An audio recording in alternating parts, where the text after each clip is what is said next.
নেতা বাংলাদেশে নেমেই 300 ফিটে দাঁড়িয়ে বলেছিলেন 2 লক্ষ কিলোমিটার খাল খনন করতে হবে, কারণ বাংলাদেশকে সুরক্ষা দিতে হলে আমাদের নদী শাসন, আমাদের খাল খনন এর গুরুত্ব দিয়েছিলেন শহীদ রাষ্ট্রপতি জিয়াউর রহমান। কারণ ৭৪-এর দুর্ভিক্ষের পরেই বাংলাদেশকে স্বনির্ভর বাংলাদেশ করার যে তার প্রচেষ্টা, সেখানে জাপানে তিনি একটি সাংবাদিকদের সাক্ষাৎকারে বলেছিলেন, আমি যদি বাংলাদেশের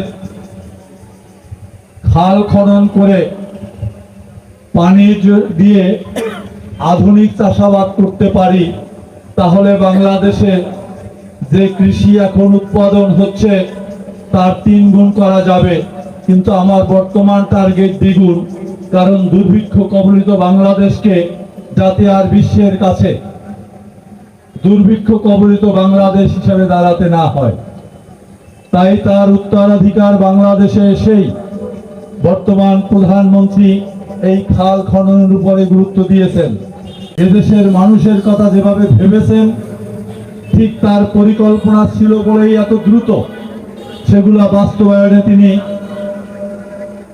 কাজ করতে পেরেছেন।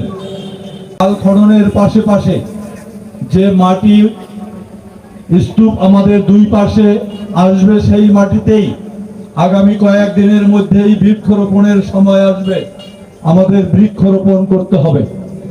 এই অঞ্চলের মানুষের কাছে বলা হয়েছিল নদীটি খাল হয়ে গেছে, কারণ ধানসিঁড়ির মাটি উঠিয়ে আরো এটাকে ছোট করা হয়েছে।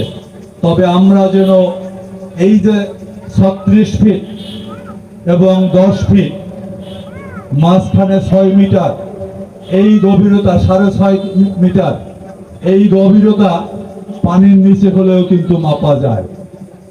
আমরা কিন্তু আমাদের নেতার সকল কার্যক্রম সফলভাবে সম্পন্ন করার জন্য আমাদের প্রতিটি কর্মীকে নিয়ে আজকে যেভাবে আমাদের মাননীয় মন্ত্রী নিজ হাতে কোদাল দিয়ে মাটি কেটে উদ্বোধন করলেন, আমি কথা দিচ্ছি আমি এই খালে নেমে 10 মিটার গভীরতা আছে কিনা, 6.5 মিটার তা কিন্তু দেখব।